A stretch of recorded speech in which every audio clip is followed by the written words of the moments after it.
próprio na direção da autoiluminação. Do ponto de vista espírita, a transformação do caráter jamais estará ligada aos convencionalismos religiosos. Resultará sempre de um processo natural, traduzindo ação inteligente e movimento constante no curso do tempo e do espaço. Não se revela, portanto, através de alterações radicais, e sim por pequenas mudanças no campo comportamental. Um pouco mais de tolerância com os companheiros de jornada, um pouco mais de atenção com a própria família doméstica, um pouco mais de afeto para com os filhos, um pouco mais de respeito para com os pais, um pouco mais de interesse para com a felicidade dos outros, um pouco mais de compreensão para consigo mesmo, um pouco mais de amor em tudo que se faz. Pensa nisso, examinando o conceito que fazes sobre a necessidade de autotransformação, porque, para o espírito imortal, toda pequena mudança representará sempre uma grande conquista interna. Que todos possamos ter uma ótima palestra, que assim seja.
Boa noite a todos.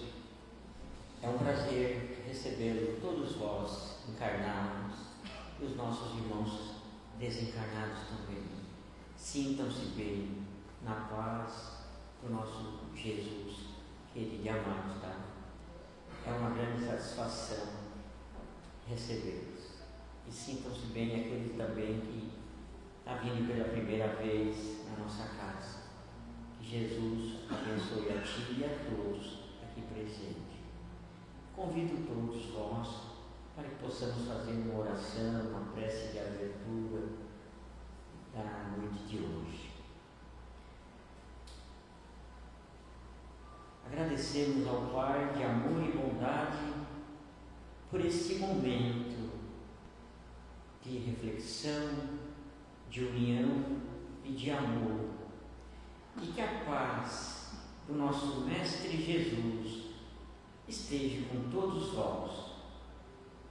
Que os nossos mentores, anjos de guarda que nos acompanham, estejam ao nosso ladinho, nos dando sempre aquela força dos pensamentos, para que possamos sempre vibrar em amor e paz.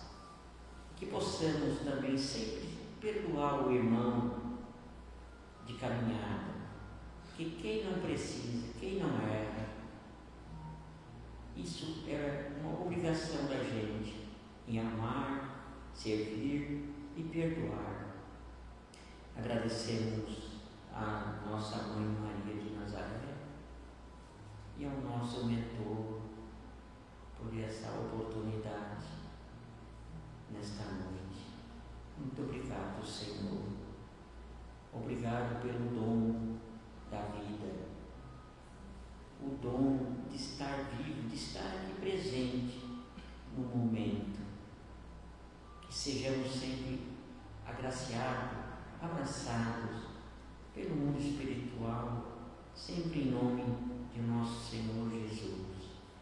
Que possamos emanar sempre as boas energias a nossos familiares, nossos filhos, amigos e vizinhos que precisam muitas vezes de uma oração, de uma prece para acalentar, acalmar, curar qualquer problema. O poder da mente, ele viaja sempre. Queridos e abençoados irmãos, muito obrigado, Senhor, muito obrigado, Maria, muito obrigado por tudo. E assim, a gente agradecendo esse momento, pedimos a permissão ao alto para dar por aberta essas palavras, essa palestra, essa exposição do nosso irmão, que na sequência vai fazer. Muito obrigado a todos, que assim seja. E com a gente hoje aqui presente o nosso irmão Adalberto Pena, da nossa casa, irmão de caminhada. Que Jesus abençoe meu irmão, que assim seja.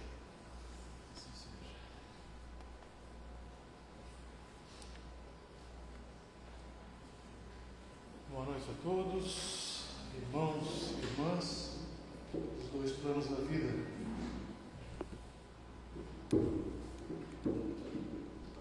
Que a paz do Jesus encontre guarida em nossos corações e que os bons Espíritos nos auxiliem a transmitir a mensagem para a noite de hoje.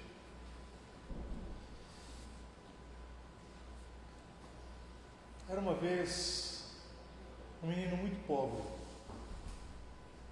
maltrapilho, andava pelas ruas, com roupas rasgadas, sujas, com o tênis já faltando um pedaço, a sola já caindo, e assim ele andava de um canto para outro, perdido, meio que sem rumo, andando a esmo. Certa manhã, ele foi caminhar pelo parque da cidade em que morava e avistou, num banco do parque, sentado, um menino bem trajado, bem vestido, com roupas novas, tênis novo, cabelinho cortado, aparado, de lado. Aí ele se aproximou daquele menino, sentou-se ao seu lado e começou a olhar a roupa que ele estava e a roupa que o menino estava. O menino bem trajado, ele com a roupa rasgada, suja, tênis já caindo aos pedaços, literalmente. E ele ficou tão envergonhado que se levantou sem dizer qualquer palavra, se afastou um pouco, caminhou cabisbaixo, até sentar-se embaixo de uma árvore, não muito longe daquele banco, de forma que ele continuasse olhando para aquele menino bem vestido, com roupas novas, com um tênis novo que ele tanto desejava. Então ele começou a refletir: por que é que eu vivo tão miseravelmente, com tanto sofrimento, com roupas velhas, sujas, rasgadas, enquanto aquele menino com roupas novas, com tênis novo, todo bem vestido? Por que eu mereço isso?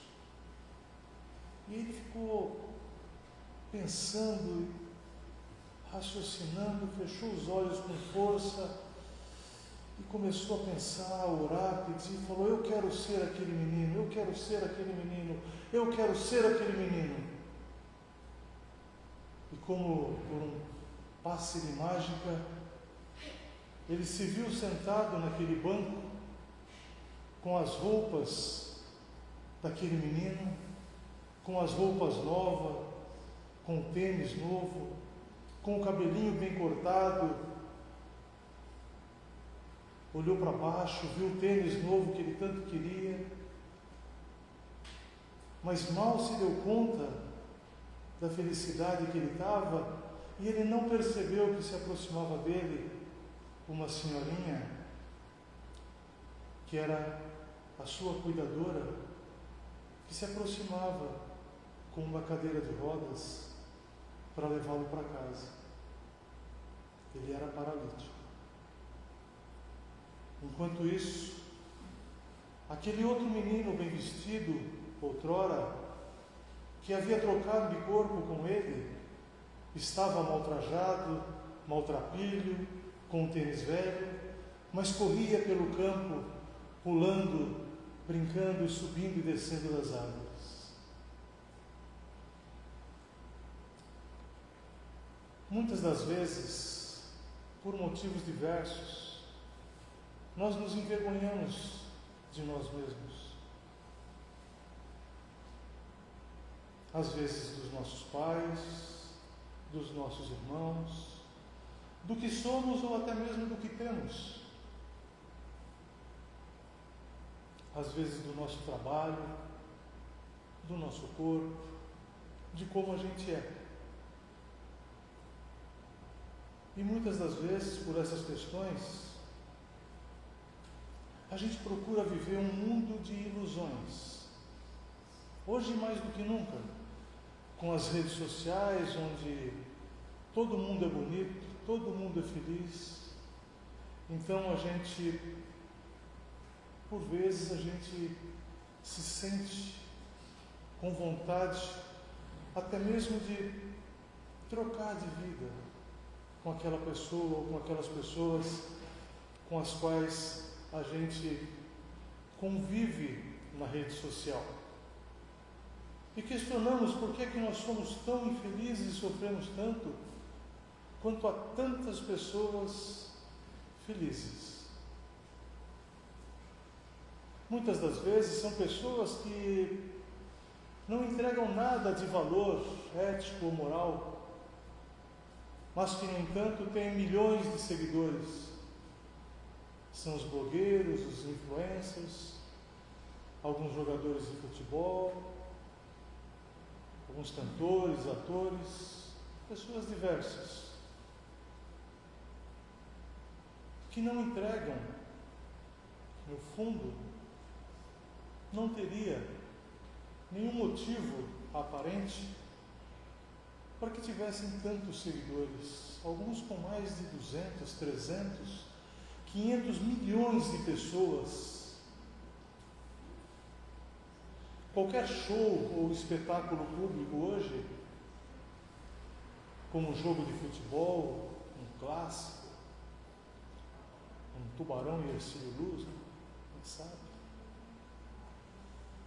Mas um carnaval junta uma quantidade de pessoas tão grande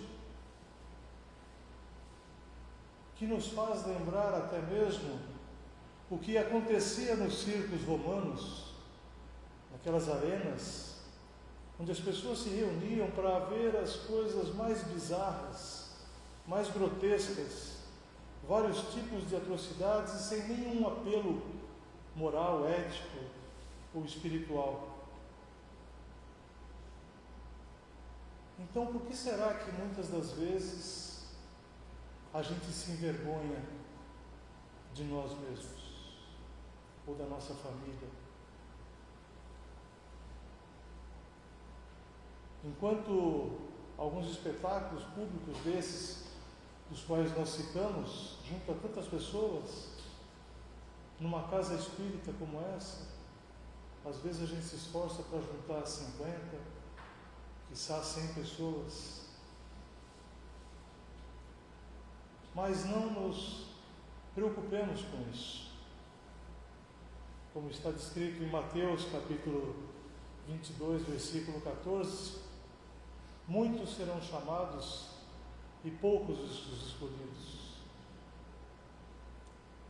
E nós, espíritas, como trabalhadores da última hora, estamos recebendo o chamado do Senhor, de Deus, vivendo ou procurando viver, ou pelo menos conhecer o Evangelho do Cristo. E por isso estamos aqui hoje, buscando a nossa evolução moral, a nossa evolução espiritual, conhecendo um pouco mais do que foram os ensinamentos. E lembremos dos dizeres do Cristo, que Ele nos disse que onde estiver o nosso tesouro, estará também ali o nosso coração. Por isso que muitas das vezes vale a pena refletir o que é que nós estamos seguindo, quem é que nós estamos seguindo nas redes sociais.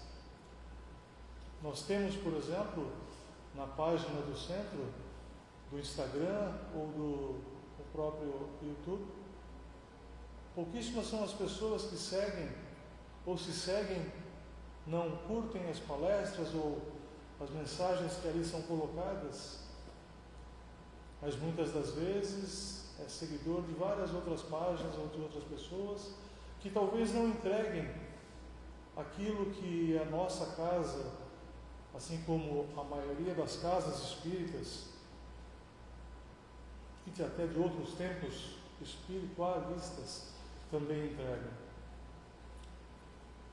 E Jesus, sendo nosso modelo e guia de perfeição moral, como respondem os espíritos na questão 625, questionado por Kardec, qual seria o melhor modelo e guia para a humanidade, e eles respondem que é Jesus.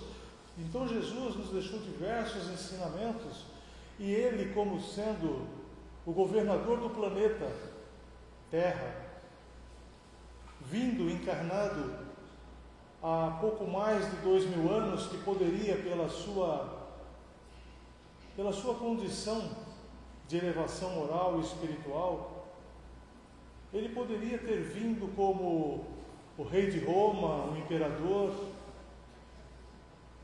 uma das pessoas mais ricas do mundo naquele momento, um dominador mesmo do mundo conhecido.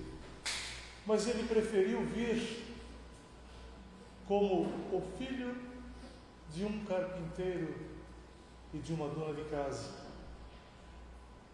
para nos ensinar que o verdadeiro reino não é desse mundo e que a felicidade plena também não será encontrada aqui, e muito menos nos bens materiais. Isso há mais de 2000 anos. E ele ainda deixou, há mais de 2000 anos, ainda numa mensagem que Mateus, o Evangelho de Mateus nos traz, seu capítulo 16, ele nos traz uma mensagem a respeito das questões materiais e espirituais. E ele nos diz o seguinte,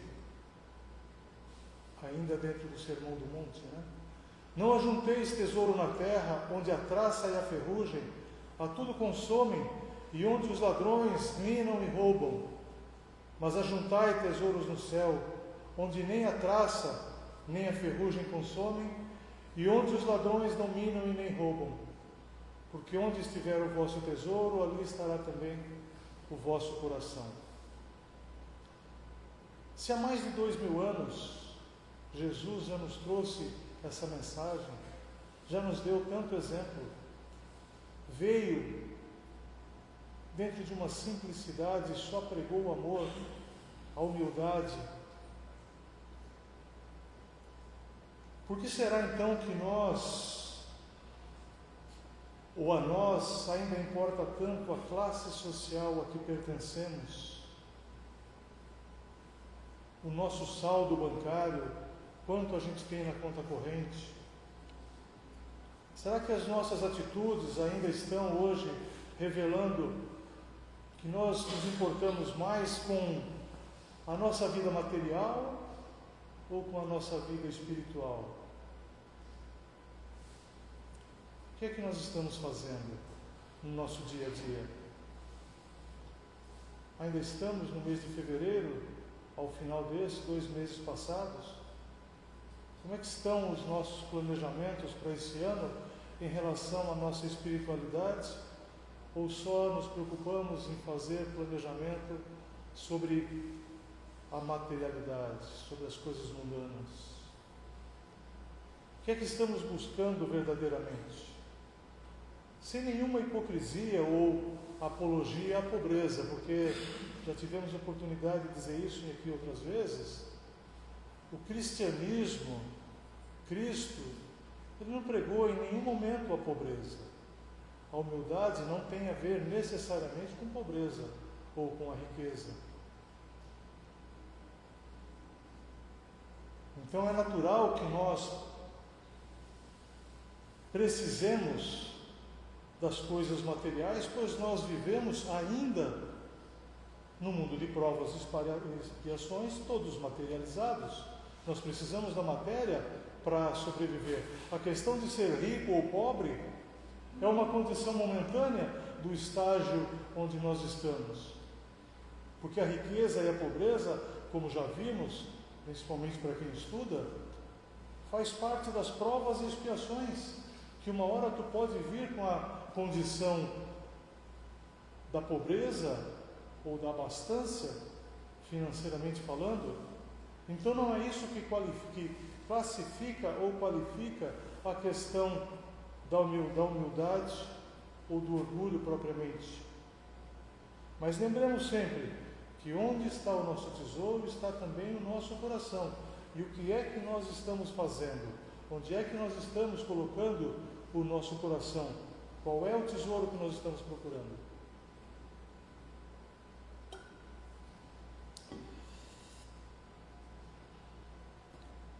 Desde que nascemos, os nossos pais e a sociedade nos impõem, de certa forma, que nós sejamos vitoriosos, que nós sejamos os melhores, perfeitos, se possível, em tudo aquilo que fizermos.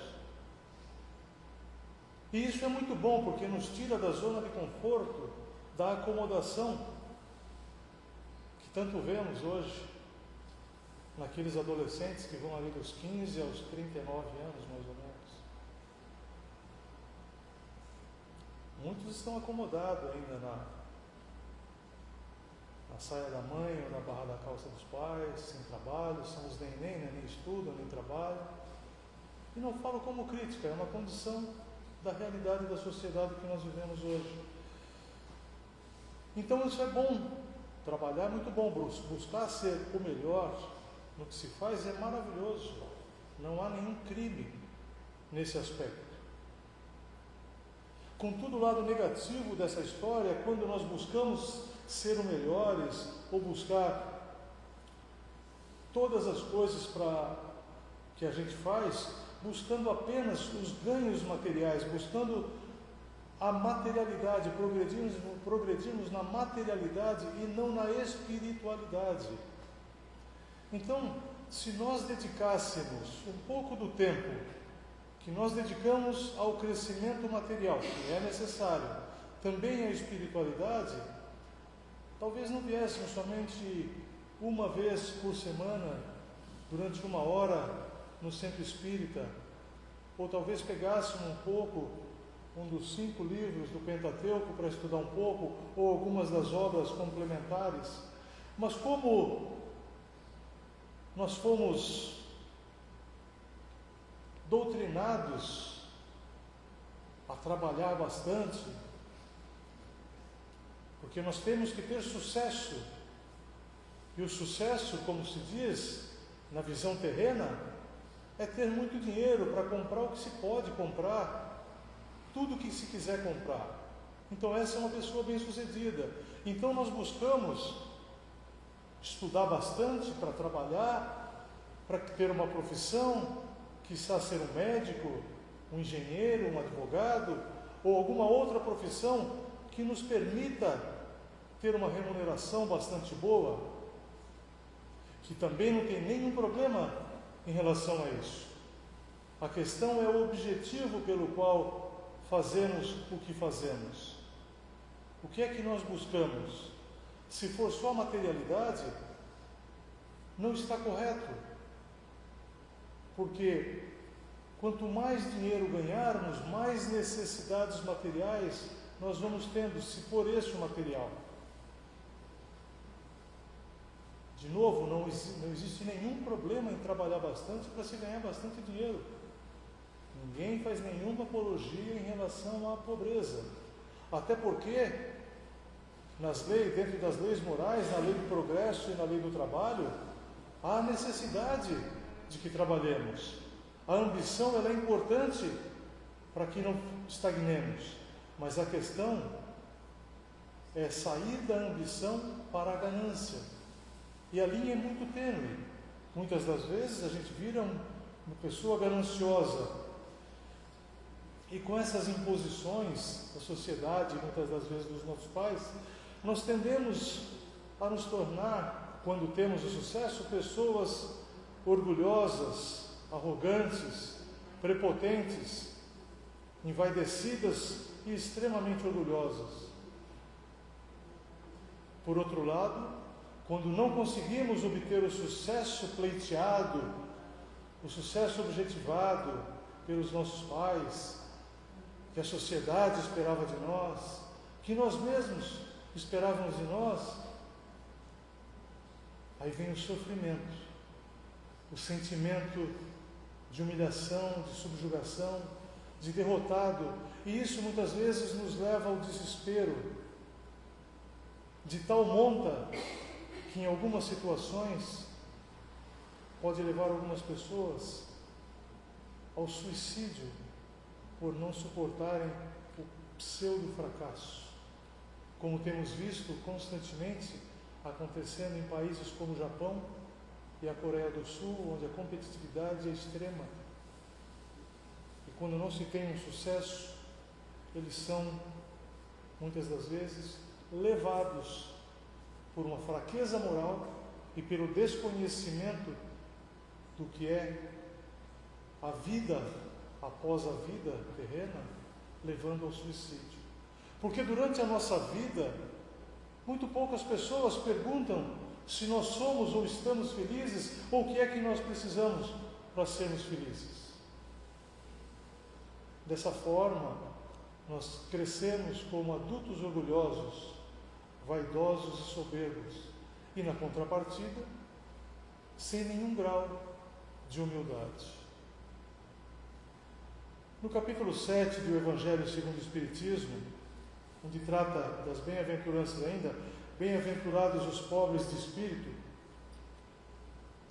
e trata sobre o orgulho e a humildade, que é exatamente o tema que nós trouxemos para a nossa reflexão. Os espíritos Lacordaire e Adolfo, bispo de Argel, nos itens 11 e 12 desse capítulo 7 citado, eles nos trazem duas pérolas magníficas que vale a pena ler no Evangelho segundo o Espiritismo, e valeria a pena imprimir e colocar no espelho do banheiro para ler pelo menos algumas partes todos os dias. Algumas delas eu vou me permitir ler aqui. Elas são sim pérolas e orientações, mas são também puxões de orelhas. Puxões de orelhas no sentido de para pararmos e refletirmos sobre esses ensinamentos e como é que de fato estamos conduzindo as nossas vidas. Então o espírito Lacordaire, em 1863, ele traz inicialmente uma saudação que diz assim: que a paz do Senhor seja convosco, meus queridos amigos. Aqui venho para encorajar-vos a seguir o bom caminho. Então o Espírito vem para nos trazer a mensagem. Dentro da doutrina dos Espíritos, nós sabemos que a codificação que Kardec fez foi trazida pelos Espíritos. Então, o Espiritismo não é de Kardec. O Espiritismo é a doutrina dos Espíritos no qual Kardec codificou. Então, esse Espírito Lacordaire trouxe essa mensagem: que a paz do Senhor seja convosco. Aos pobres espíritos que habitaram outrora a terra, ou seja, nós espíritos, Deus conferiu a missão de vos esclarecer. Eles estão trazendo esclarecimento de como é a vida após a vida. Bendito seja Ele pela graça que nos concede, ou seja, bendito seja Deus, a de podermos auxiliar o vosso aperfeiçoamento. Então os Espíritos estão vindo para nos esclarecer. Que o Espírito Santo me ilumine, ajude a tornar compreensível a minha palavra, outorgando-me o favor de pô-la ao alcance de todos. ó vós, encarnados, que vos achais em prova e buscais a luz, que a vontade de Deus venha em meu auxílio para fazê-la brilhar aos vossos olhos. Então ele está pedindo, está rogando a Deus que permita que ele consiga trazer esclarecimento suficiente e necessário para que tenhamos conhecimento de como é que é a vida após a vida material, após a vida corpórea, para que tenhamos, para que faça sentido a nossa vida, porque esse é o sentido do Espiritismo. Sabermos como é que acontece no pós-mortem, para que nós possamos fazer as coisas conforme os ensinamentos do Cristo. E ele continua: a humildade é a virtude muito esquecida entre vós. Bem pouco seguidos são os exemplos que dela se vos tem dado. Ou seja, a gente não vê ninguém dando exemplos sobre a humildade. Entretanto, sem humildade, podeis ser caridosos com o vosso próximo? Oh, não! Pois que este sentimento, a humildade, nivela todos os homens, dizendo-lhes que todos são irmãos, que se devem auxiliar mutuamente e os induz ao bem. Então nós não estamos deixando exemplo nenhum de humildade. Eles estão enxergando o que nós estamos fazendo. Lembrando que isso foi dito em 1863, mas poderia ter sido hoje. E continua: o orgulho é o terrível adversário da humildade. O orgulho é o terrível adversário da humildade. Se o Cristo prometia o reino dos céus aos mais pobres, é porque os grandes da terra imaginam que os títulos e as riquezas são recompensas deferidas aos seus méritos e se consideram de essência mais pura do que a do pobre. Julgam que os tributos e as riquezas lhes são devidos, pelo que, quando Deus lhes retira, o acusam de injustiça. Os nobres, os ricos, acham que aquela condição que eles estão vivendo é merecimento deles, é do direito deles receberem os títulos de nobreza, a riqueza como um todo. Só que nós sabemos que tudo aquilo que pode nos ser tirado não nos pertence. Então a riqueza que eventualmente algum possui não lhe pertence, porque você pode perder a qualquer tempo. E aquilo é uma permissão divina, como eu disse há pouco. A riqueza ou a pobreza, ou é a pobreza, elas são condições temporárias que nós podemos fazer jus, mas que podemos perdê-la de uma hora para outra. E podemos, numa encarnação, estar abastado, viver na abundância, e na outra, viver na pobreza. Porque a condição espiritual não tem nada a ver com a evolução espiritual. Um rico não é mais evoluído espiritualmente do que um pobre pela condição de ter mais condição financeira, e vice-versa. E ele arremata: ó rico, enquanto dormes sob dourados tetos, ao abrigo do frio, ignoras que jazem sob a palha milhares de irmãos teus que valem tanto quanto tu? Não é teu igual o infeliz que passa fome? Ao ouvirdes isso, bem o sei, revolta-se o teu orgulho. Concordarás em dar-lhe uma esmola, mas lhe apertar fraternamente a mão? Nunca. Pois que, dirás, eu de sangue nobre, grande da terra, igual a esse miserável coberto de andrajos? Vã utopia de pseudo-filósofos. Se fôssemos iguais, por que eu teria Deus colocado tão baixo e a mim tão alto? Então vejamos a ignorância, o desconhecimento sobre a espiritualidade e sobre os ensinamentos que o Espírito nos traz. E acha que aquela condição de riqueza vai ser para sempre. E para sempre, para sempre.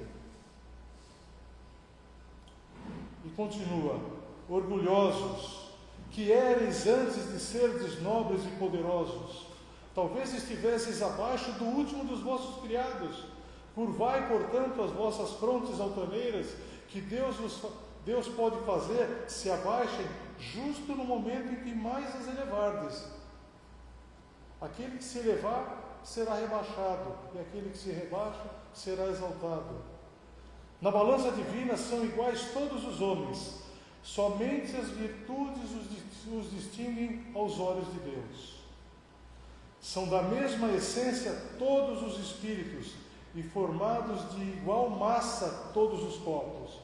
Todos nós, todos os espíritos, fomos criados simples e ignorantes, iguais. Os anjos, ou aqueles que atingiram a angelitude, não nasceram anjos.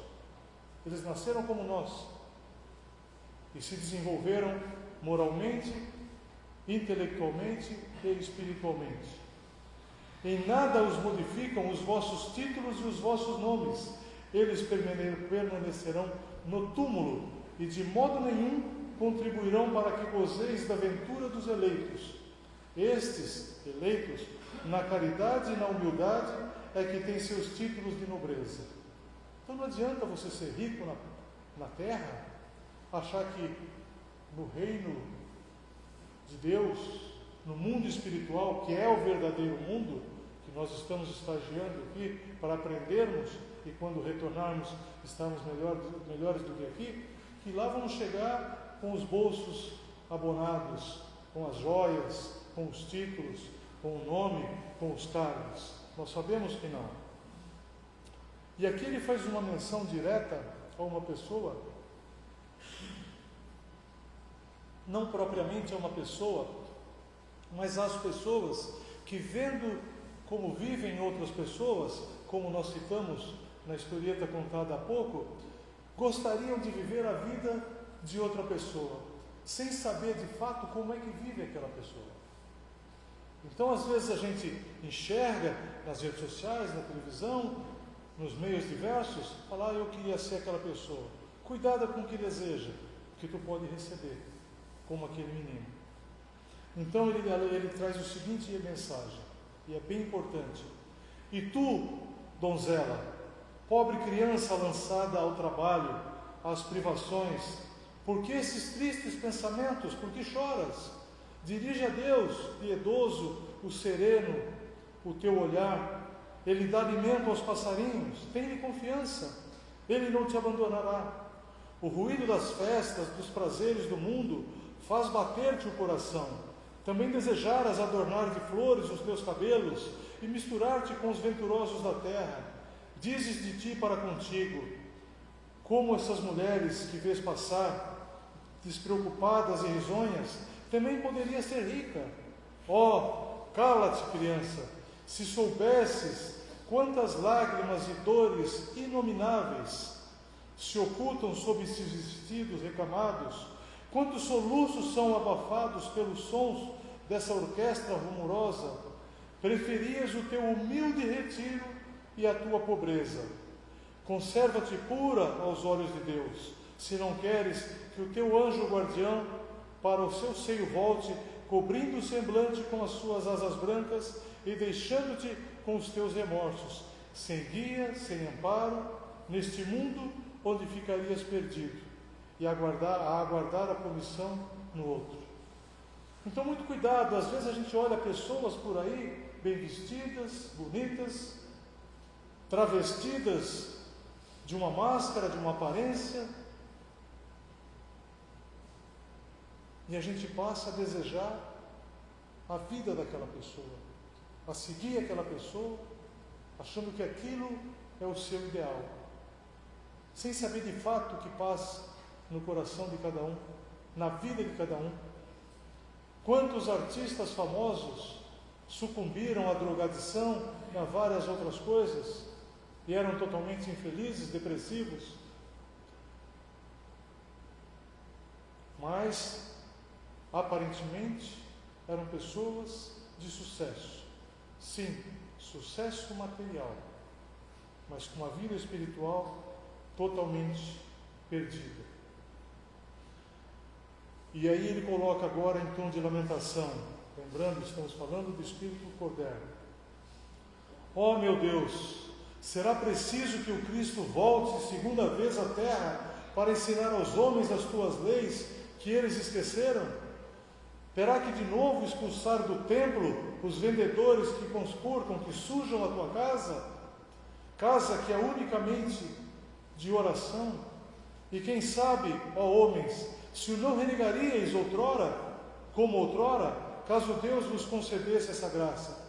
Muito provavelmente, se Jesus chegasse aqui hoje, falar, eu sou Jesus, trazendo a verdade, né? Trazendo o amor, a humildade, a gente botava de novo ele na cruz lá.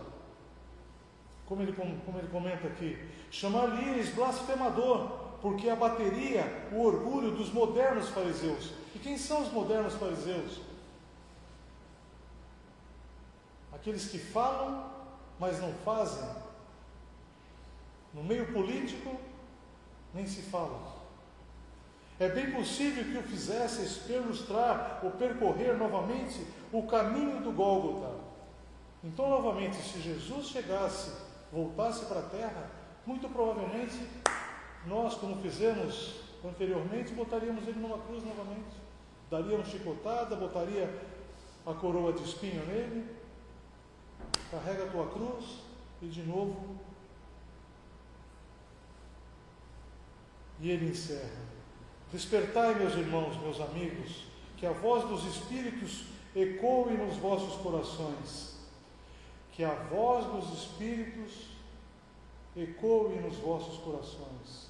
O que a gente faz aqui na casa, nas exposições que a gente faz, nos ensinamentos do Pentateuco de Kardec e nas obras complementares, é basicamente repassar o que os Espíritos nos trazem. Então ele fala: despertai, meus irmãos, meus amigos, que a voz dos Espíritos dele, por exemplo, ecoe nos vossos corações, que encontre guarida. Sede generosos e caridosos, sem ostentação, isto é, fazer o bem com humildade. Cada um proceda pouco a pouco à demolição dos altares que todos ergueram ao orgulho. Falo por mim. Todos nós temos um pouco de orgulho, ou demasiadamente orgulhosos somos. Numa palavra, sede verdadeiros cristãos e tereis o reino da verdade. Mas se permaneceres insensíveis à voz dos Espíritos, enviados para depurar e renovar a vossa sociedade civilizada, rica de ciência, mas no entanto tão pobre de bons sentimentos,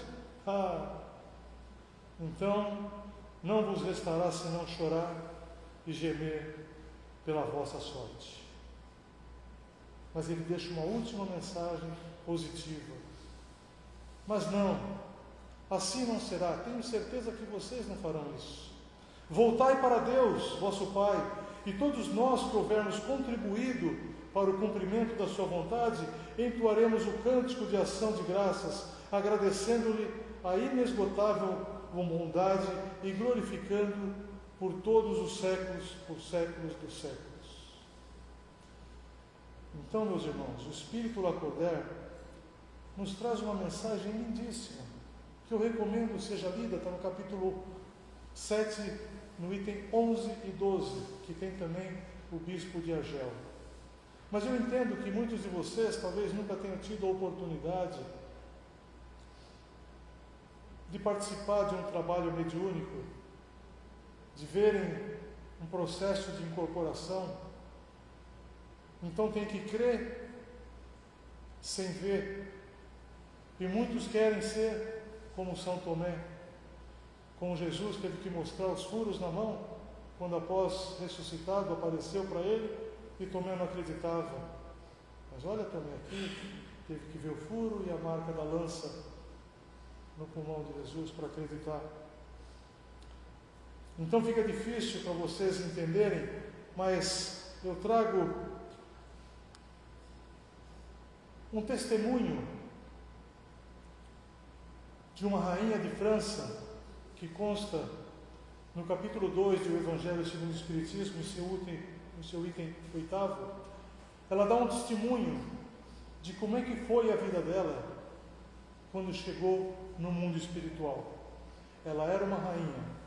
Então ela começa dizendo o seguinte: quem melhor do que eu pode compreender a verdade dessas palavras de Nosso Senhor? O meu reino não é deste mundo.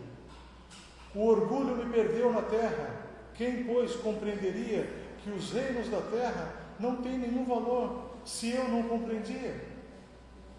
Que trouxe eu comigo da minha realeza terrena? Nada, absolutamente nada. E como que para tornar mais terrível a lição, ela nem sequer me acompanhou até o túmulo. Muito provavelmente tenha sido enterrada com um caixão relativamente simples, ou as joias não foram enterradas com ela, como os faraós os faziam, né? Rainha entre os homens, como rainha julguei que penetrasse no reino dos céus. Que desilusão, que humilhação, quando em vez de ser recebida, aqui qual soberana, vi acima de mim, mas muito acima, homens que eu julgava insignificantes, e aos quais desprezava por não terem sangue nobre.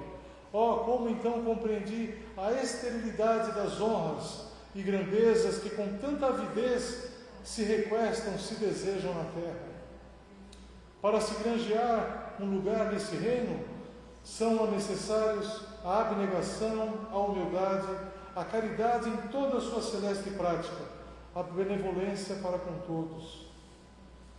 Não se vos pergunta o que fostes, nem que posição ocupastes, mas que bem fizestes e quantas lágrimas enxugastes. Ó Jesus, tu dissestes, teu reino não é deste mundo, porque é preciso sofrer para chegar ao céu, de onde os degraus de um trono a ninguém aproximam. A ele só conduzem as veredas mais penosas da vida. Procurai-lhe, pois, o caminho através das urzes e dos espinhos, não por entre as flores. Ou seja, não procuremos as portas largas, procuremos as portas estreitas, que são mais difíceis, sim, de passar, mas elas são mais benéficas. Correm os homens por alcançar os bens terrestres, como se os houvessem de guardar para sempre. Aqui, porém, todas as ilusões somem. Cedo se apercebem eles que apenas apanharam uma sombra e desprezaram os únicos bens reais e duradouros, os únicos que lhe aproveitam na morada celeste, os únicos que lhes podem facultar acesso a esta. Compadecei-vos que não ganharam o reino dos céus, ajudai-os com as vossas preces, porquanto a prece aproxima do Altíssimo o homem, e o traço de união entre o céu e a terra não esqueçais. Então, as orações por aqueles irmãos que a gente vê que ainda estão extremamente apegados, que só pensam na materialidade, que não tem nada de humildade, e para nós mesmos, pensamos nas nossas orações: Deus me ajuda, estou com dificuldade, ainda tenho muito orgulho no meu coração. Me ensina a ser um pouco mais humilde, me ajuda a ser um pouco mais humilde, me ajuda a ser um pouco mais indulgente para com o meu irmão, com as dificuldades pelas quais ele passa e que eu passo também. Portanto, meus irmãos, que possamos refletir de fato sobre os nossos pensamentos, sentimentos, palavras e atitudes, se elas estão voltadas para a nossa vida espiritual ou para a nossa vida material. Que possamos orar para que o nosso orgulho diminua, para que a nossa humildade tome cada vez mais espaço em nossas vidas. Que assim seja. Graças a Deus.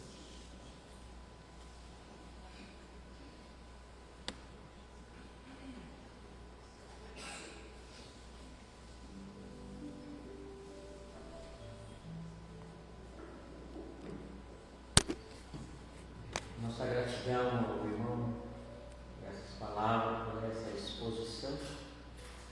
Gratidão, Alberto, Pena, obrigado. Convido a todos nesse momento para fazer o encerramento dessa primeira parte, que dá consequência. Possamos levar o nosso pensamento agora ao nosso Deus, Jesus. Agradecemos a Deus e a Jesus, esse Pai de amor e bondade, tudo pode, tudo faz, por esses momentos que passamos aqui, Senhor, recebendo essas energias benéficas, esses medicamentos que vêm através da espiritualidade, com a permissão de Jesus e de Deus Pai. Que esse medicamento cure as nossas problemas, doenças, mazelas que têm existido, ou no corpo, ou no espírito.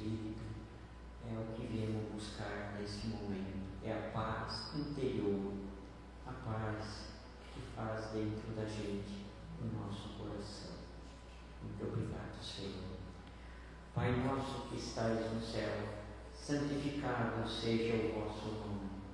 Venha a nós o vosso reino. Seja feita a vossa vontade, assim na terra como no céu. O pão nosso, que cada dia que nos dai hoje, perdoai-nos, Senhor, as nossas ofensas, assim como nós perdoamos a quem nos tem ofendido. E não deixemos cair em tentação, mas livrai-nos do mal, Senhor, porque teu é o reino, o poder e a glória para todos sempre. Oração da serenidade, Senhor. Concedei-nos, Senhor, a serenidade necessária para aceitar as coisas que não podemos modificar, coragem para modificar aquelas que podemos, sabedoria para distinguirmos uma das outras. Em casa, Deus te mantenha. No trabalho, Deus te inspire. No trânsito, Deus te guie. Nas tentações, Deus te guarde. Nas provas da vida, Deus te dê força. Em tudo que tu faças, que Deus te abençoe. Muito obrigado a todos. Muita paz. Que Jesus te acompanhe. Um excelente